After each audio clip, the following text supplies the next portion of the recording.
Welcome to the Bulwark Podcast. I'm Charlie Sykes. Hey, it's a quick reminder because it's Thursday that we have the Bulwark Plus exclusive live stream every Thursday night at 8 o'clock Eastern Time, 7 o'clock Central Time. If you're a Bulwark member, you can tune in and hear the whole team discussing the news of the week. And boy, there's a lot to talk about this week. I'm guessing there might be some disagreements about some of the things that are coming down the pike. So if you have not yet signed up for Bulwark Plus, please consider doing it. We certainly appreciate all of your support. You'll have access to our entire suite of podcasts, not just this one. Mona Charon's Beg to Differ, as well as the Next Level podcast, the Secret podcast. You will also receive complete access to our Morning Shots newsletter that I put out every morning, Jonathan Last's Triad, and of course, Jim Swift's Overtime newsletter. So again, tonight, the Bulwark live stream at 8 o'clock. I'm guessing that the Gates story is going to come up again. I'm guessing that we'll be talking about that, the war over masks, vaccine passports, the massive infrastructure package. There's so much going on. We're going to do something a little bit different today, because we have been so inwardly focused. We have been so much engaged with our domestic political navel gazing that we really haven't taken time to look around the rest of the world and what's been going on. So our guest today is perfect to describe that. Ambassador Eric Edelman, former Undersecretary of Defense for Policy, returns to the podcast. Ambassador, thanks for coming back. Charlie, great to be with you. Well, I want to talk about the Iran deal. I want to talk about EU and China and Korea, but you are out with a new report about U.S. strategy. The headline is U.S. strategy for a lonely Turkey. And I just want to focus on this for a moment. So first of all, there was a time when we were really talking about what's going on with the United States and Turkey, our relations with Erdogan. But tell me, first of all, why you describe Turkey as lonely. Well, a number of years back, when Ahmet Davutoglu was the foreign minister of Turkey and was very close advisor to President Erdogan, he described Turkey's foreign policy as one of having no problems with neighbors. And when you look at Turkey today, which, as you know, Charlie, sits in a very important piece of geopolitical real estate, and you look around, Turkey has nothing but problems with its neighbors. It has very strained relations in Libya and Syria and in the Black Sea with Russia, even as it buys military equipment, the S-400 air and missile defense system from Russia. It's got troops in northeastern Syria, where they are occasionally clashing with Kurdish forces that have been typically aligned with us in the anti-ISIL campaign. It's got problems in the Eastern Mediterranean with Greece and Cyprus. Its relations with Israel have become very envenomed over the years. And its relations with Iraq have been problematic. So almost everywhere one looks, Turkey has got problems. And the reference in the title of the report really is to a comment made a couple of years back by Erdogan's still chief advisor, national security advisor, Ibrahim Kalin, that Turkey sort of relished its loneliness, which is a big turn from where Turkey had been in the late 90s, early 2000s, when it had a very good relationship, not just with the United States, but with Israel, and relations with Greece were improving as well in the wake of the earthquake that shook both Greece and Turkey in 1999. So that's really why we chose the title. So, you mentioned the troops in Syria, where they clash occasionally with our one-time allies, the Kurds. That was a big story at one time when the Trump administration essentially opened the door for Turkey to move in to Syria, and yet the story seems to have faded away. What happened? There was a lot of concern that there might actually be genocide, that the Kurds would be betrayed by our decision. How has that actually played out? Well, we still have a small force of special forces there that have helped keep a lid on things, but you see periodic flare-ups between the Turks and the Kurds on this, and it always has the potential for degenerating into a bigger problem. The issue for Turkey, though, is that they now have gone very far afield in Libya, for instance, where they have intervened in the Caucasus, where they intervened last fall to help Azerbaijan win back some territory that had been occupied by Armenia for 25 years or so. So they're pretty overextended right now. And I think there are concerns in the Turkish military about whether Turkey is becoming overextended. And that's, of course, not even taking into account some of the naval activity in the Eastern Mediterranean that has stirred up not just Greece and Cyprus, but a number of our NATO allies. So, for instance, France has run, freedom of navigation exercises, what we call FONOPs, that typically would have been done in the Cold War era or in other times by the United States of America. But since our attention is elsewhere, the French have picked up the gauntlet of maintaining freedom of the seas. So, what should our strategy be with Turkey? Because Turkey was once a very important ally of ours, and obviously that's been incredibly strained. We obviously have, rather significant military stakes, in the region. But so, what do you do with someone like Erdogan, who has shown a willingness to thumb his nose at the United States? Well, it's a very tricky problem. And I think one of the problems that the Biden administration faces is not just how to deal with our adversaries like Russia and China and Iran and North Korea, but how do you deal with very problematic friends? And Turkey is, if not at the top of the list, it's pretty close. I mean, I suppose it's a photo finish between Turkey and Saudi Arabia, for who is the more complicated, difficult ally. But there are others on the list as well, like Pakistan and Egypt. And those are, very real thorny problems. So on the question of how to deal with Erdogan and Turkey, I think first our sense is that the Biden administration, and I should say this report is a task force report that was issued by JINSA, the Jewish Institute of National Security Affairs, and I co-chair the task force with former General Chuck Wald, who was deputy EUCOM commander, very well experienced in Turkey. Part of it is, first of all, to reinstitutionalize a relationship that in the Trump administration became personalized.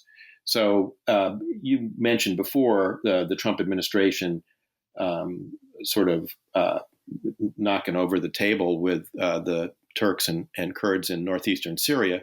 That was, as you recall, a result of, on two different occasions, of phone calls between Erdogan and Trump.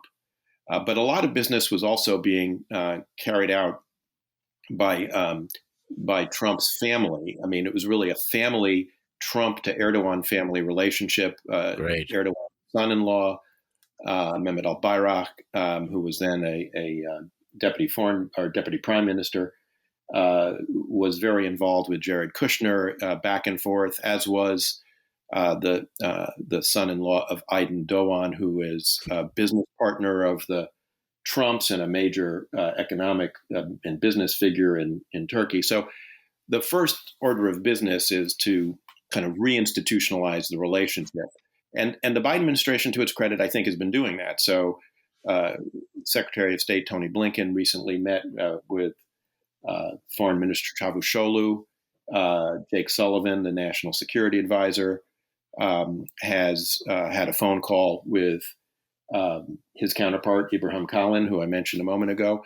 And so far, Joe Biden has not had a telephone call with Tayyip Erdogan, which has become the source of much speculation in the Turkish press. Now, there's also some talk that there will be a phone call, perhaps this week or maybe next week, after the president, our president, has talked to Greek President Mitsotakis. But that's already a big change, from what happened previously, and I think that's a salutary step.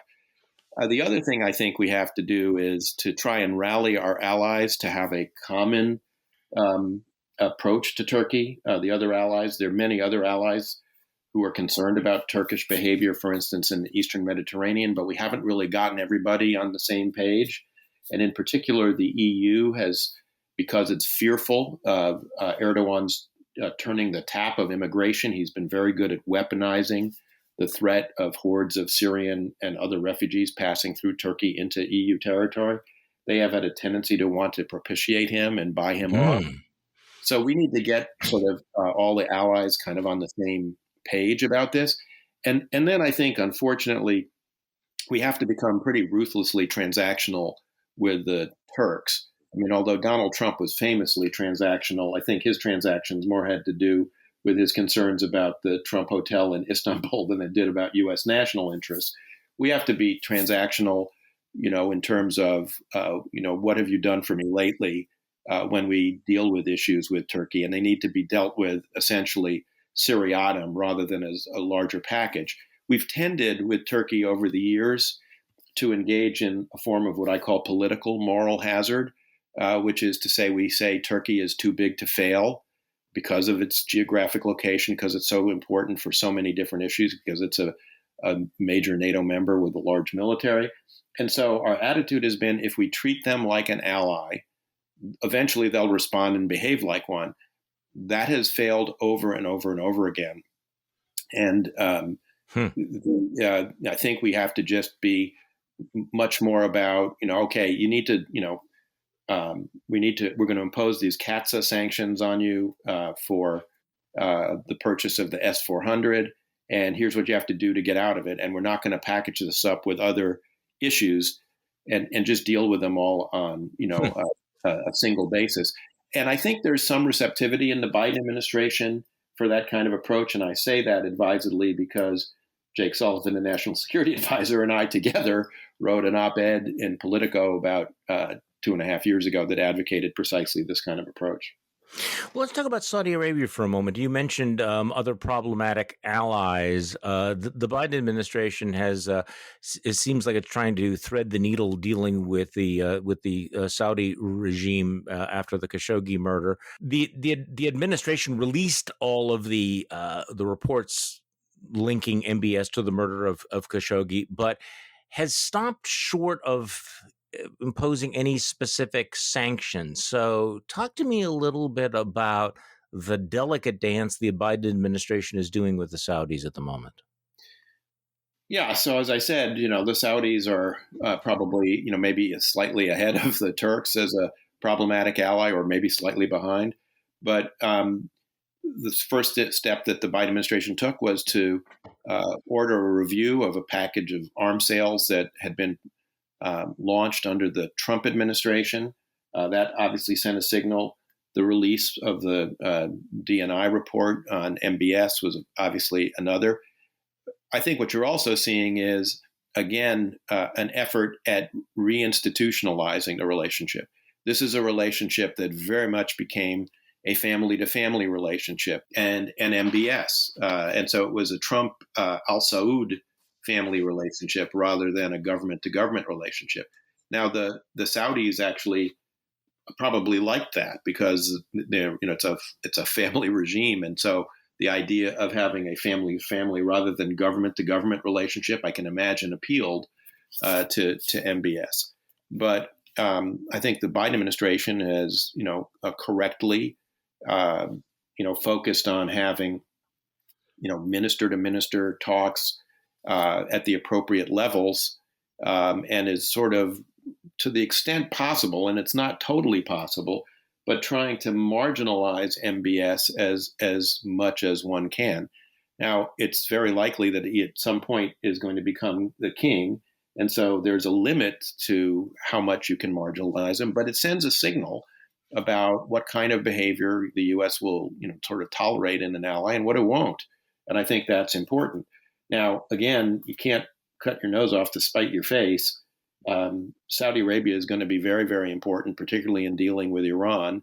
And I hope ultimately that the review of the arms sales is completed and that they go forward, because some of those are important links to between the United States and Saudi Arabia, important tools of influence for the United States in the region. And the problem, of course, is that if we completely pull back, there are others who are only too happy to fill the void, Russians, Chinese, etc. And those relationships, I think would be less salutary for the region as a whole and for regional security. So let's talk about Russia in terms of dramatic changes of foreign policy. The relationship between the presidency and Vladimir Putin would certainly rank right up there. Joe Biden referring to Vladimir Putin as a killer, which apparently they took very, very personally. And you had the withdrawal of the ambassador. So I want to get your take on that. There are some people who thought that perhaps that was undiplomatic on Biden's part to call Vladimir Putin a killer. Well, it might have been. I'm not sure. Completely accurate, but it is completely accurate. Yeah. And of course, it's a corrective to, the sort of gross moral equivalence that Donald Trump tended to practice when it came to Russia, telling Bill O'Reilly and Joe Scarborough, "What did you think? We're so innocent. We kill people too. We're just as bad as he is." Which, by the way, is precisely what Putin and the Russian government in their information operations try to convey, to both the American public and to the world at large, which is we're no different from them. Our foibles and flaws are every bit the same as theirs, and it's of course not true, and it's, I think, detrimental to having a sound Russia policy. I think the real interesting question will be exactly sort of what the Biden administration does here. That one of their first steps, which I didn't agree with, was the rollover of the New START treaty for 5 years.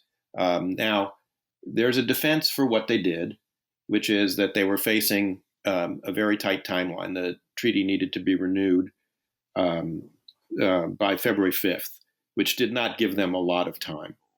That being said, I and a colleague had advocated a year ago that the United States seek a shorter rollover, a 1 or perhaps 2 year rollover, while we assess the willingness of Russia to actually negotiate about the nuclear weapons that are actually not constrained by the New START treaty. They're very large holdings of theater-level nuclear weapons, so-called non-strategic nuclear weapons, although these theater or tactical, as they're sometimes called, nuclear weapons, if they went off in a place like Estonia, would be regarded by the Estonians as extremely strategic. But for the purposes of arms control, we make these distinctions.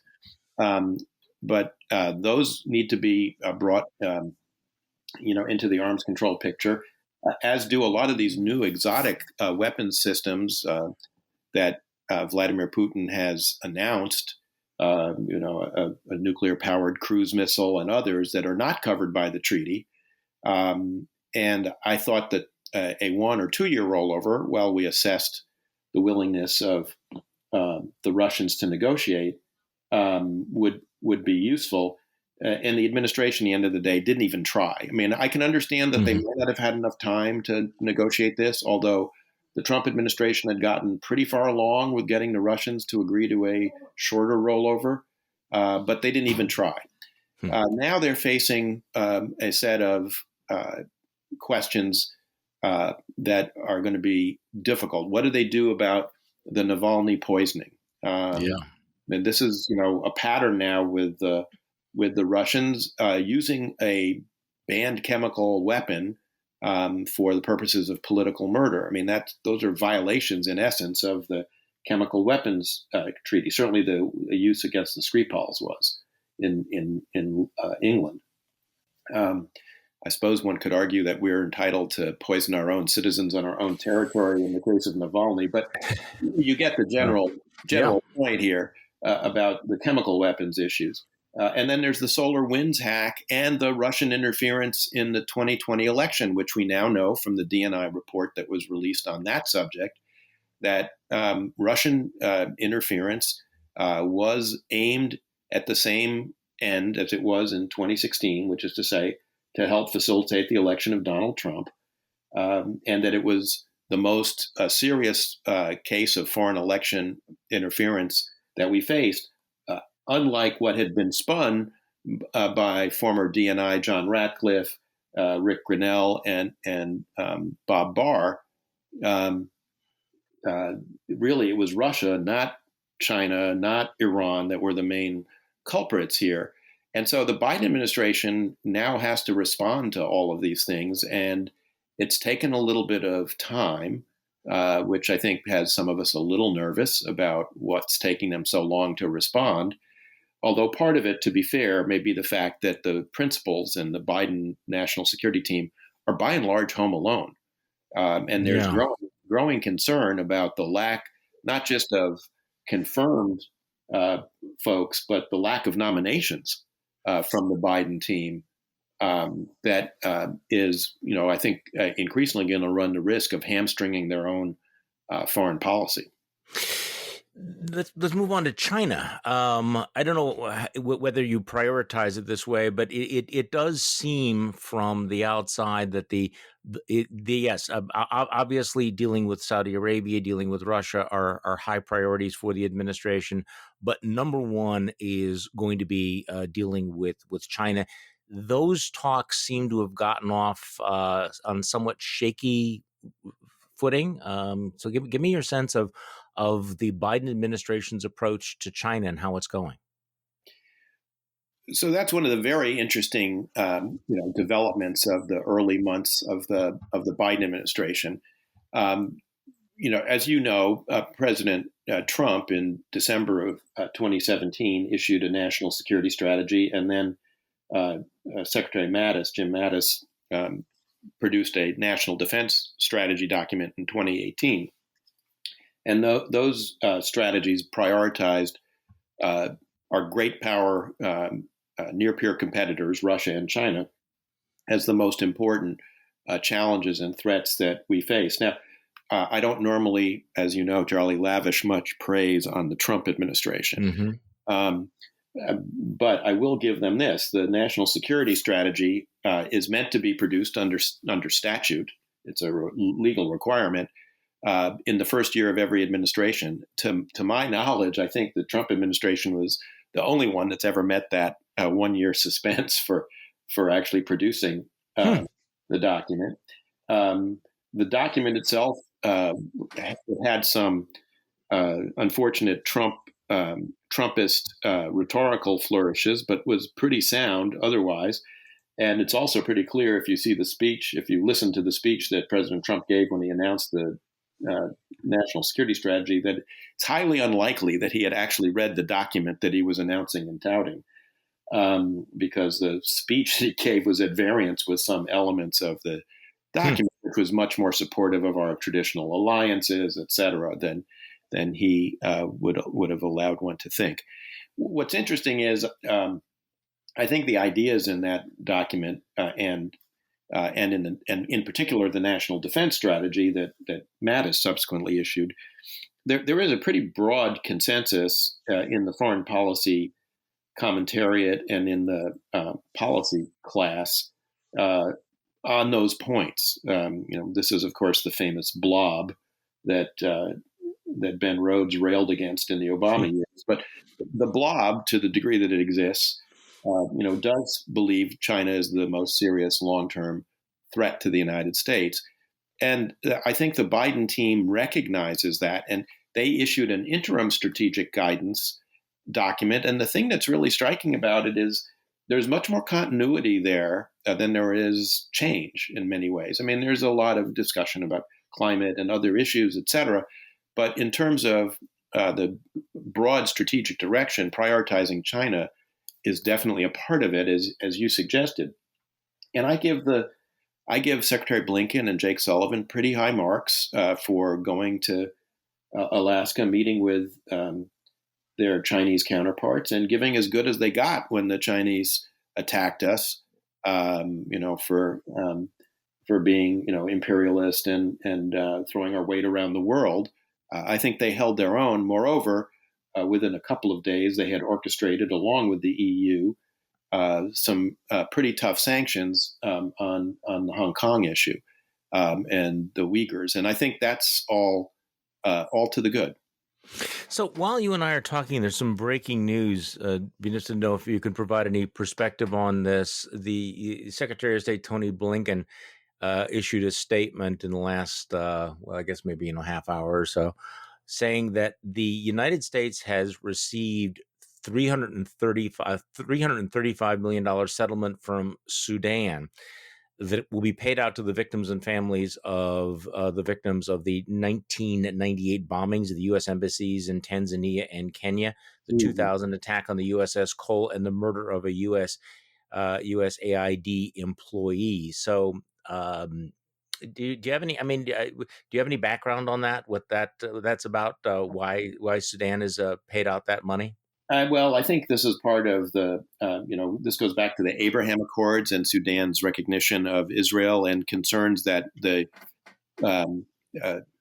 steps that were taken to facilitate that, including removing certain sanctions from Sudan for its support for terrorism, was going to disadvantage the plaintiffs in those cases. So I suspect what this is a way of squaring that circle, although I haven't seen the statement. So we haven't talked about this yet, but obviously one of the big issues that the Biden administration is going to have to deal with is the Iran deal, whether or not to go back to the deal that had been brokered by the Obama-Biden administration. And I know that your task force issued a paper saying no going back. So give me your sense of what the Biden administration should do with the Iran deal, because this was a bright red line between the Obama foreign policy and the Trump foreign policy. What is the Biden policy going to be regarding the Iran nuclear deal?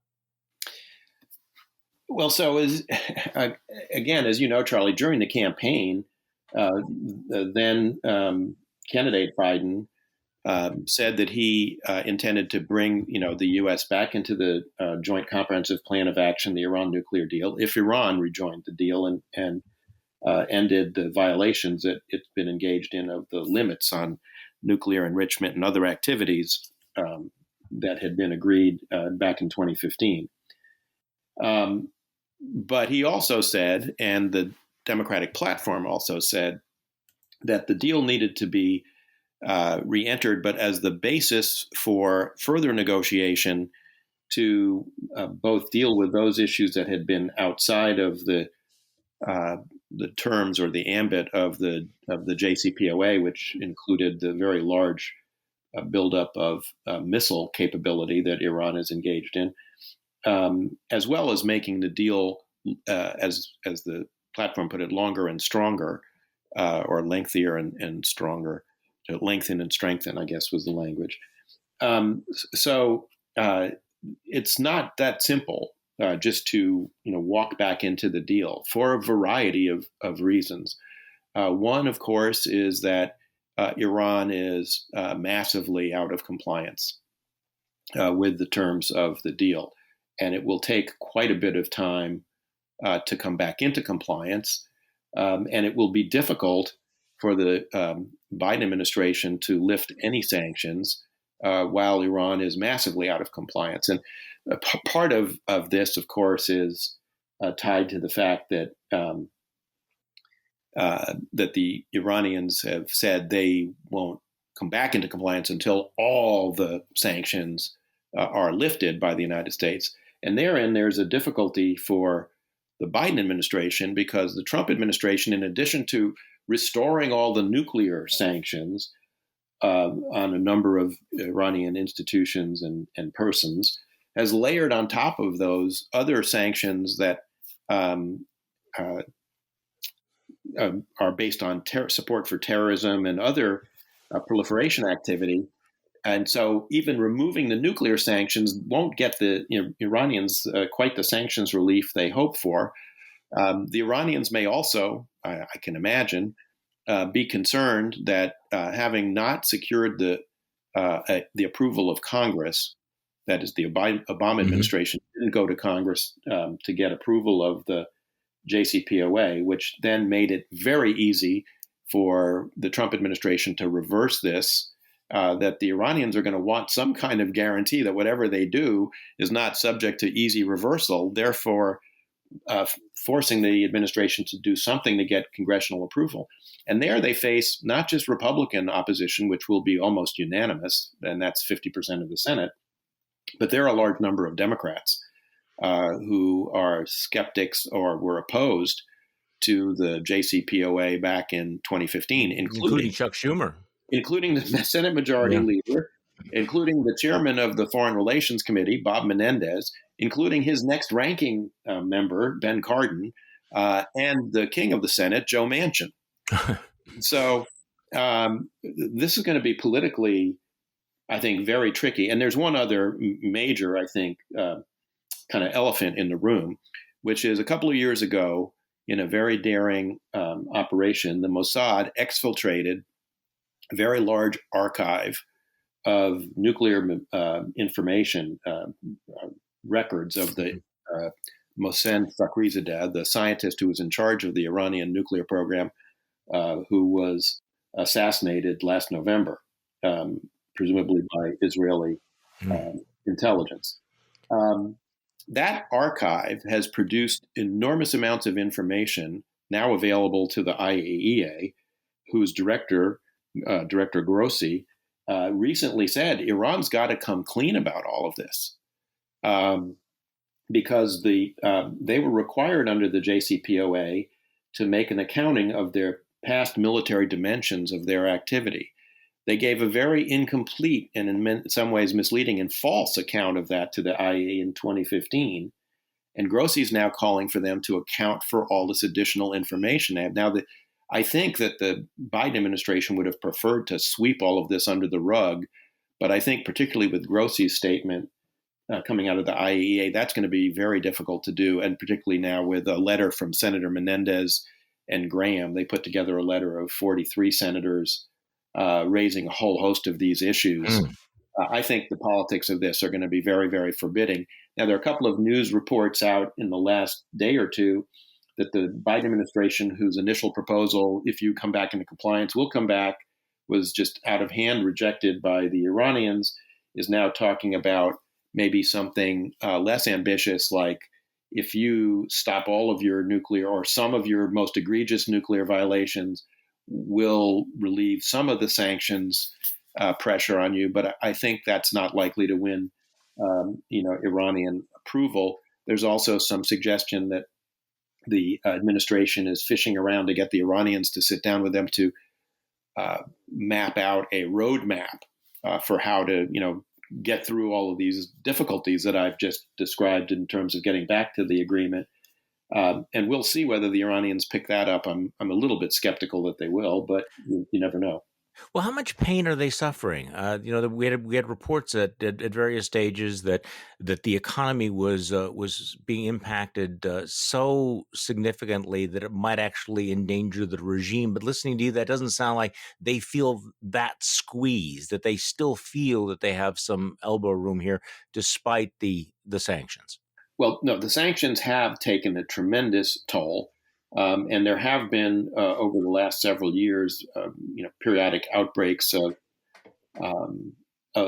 public anger at the regime, and in some senses, the regime is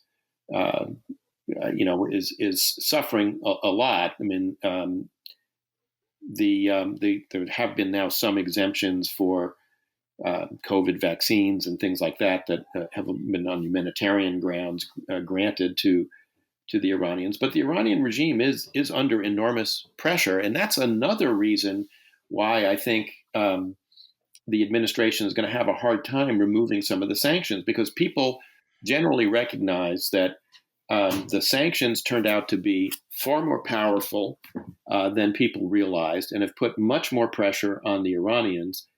If you take that pressure off, what reason would they have to negotiate? So let's talk about the flip side, not the people who are problematic, but the allies who had been basically put to the back of the bus during the Trump years. One of the obvious goals of the Biden administration will be to restore those alliances, the confidence of our allies, the personal ties between the EU and NATO and the United States. So talk to me a little bit about this, whether whether that's going to be easily repairable, or whether or not the Trump years were a lasting shock to that system by reminding people that maybe the United States was not as stable an ally as perhaps they had once hoped or believed.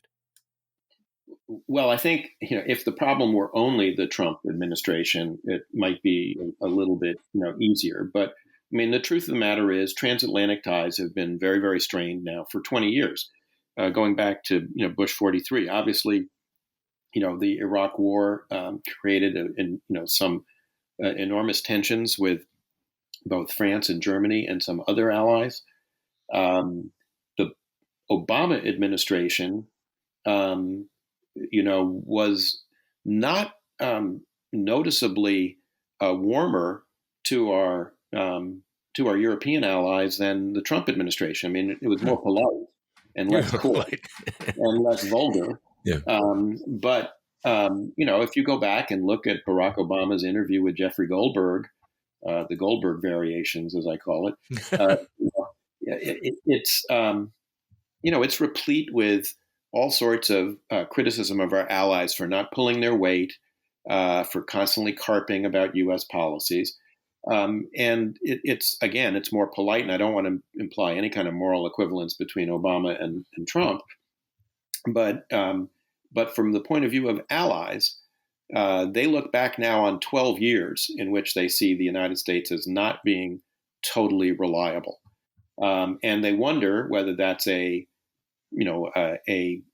blip of some kind in which there'll now be a recurrence to the post-war norm, or whether this is more of a permanent condition. And it's not going to be that easy for the Biden folks to say, as Biden has said, we're back, or as Tony Blinken has said, diplomacy is back. On this issue, our allies are likely to say, we're from Missouri. We want you to show us, not just tell us. And, that, puts me in mind of a comment that my late former boss, George Shultz, who unfortunately passed in February, at the age of 100, God bless him. He used to say that alliance management and dealing with our allies was like gardening. It required constant attention and watering and manuring and whatnot.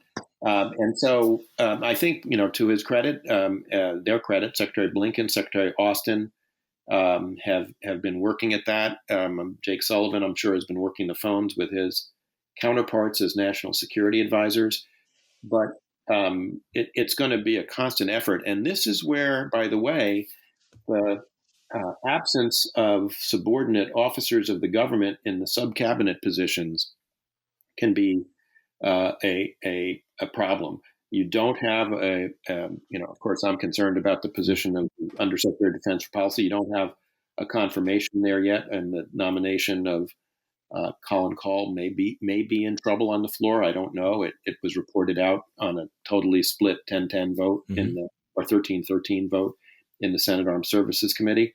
The nominee for Undersecretary of State for Political Affairs, Victoria Nuland, I don't believe has even had a hearing yet.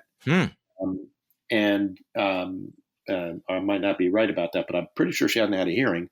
The Deputy Secretary of State, Wendy Sherman, just got confirmed in the last couple of days. So, unless we start getting these other appointments in, this process of reinstitutionalizing relationships that I mentioned earlier, which is obviously a big problem with Saudi Arabia and Turkey because of the special case of the personalization there, but still true more broadly throughout the government, that it needs to be reinstitutionalized, and those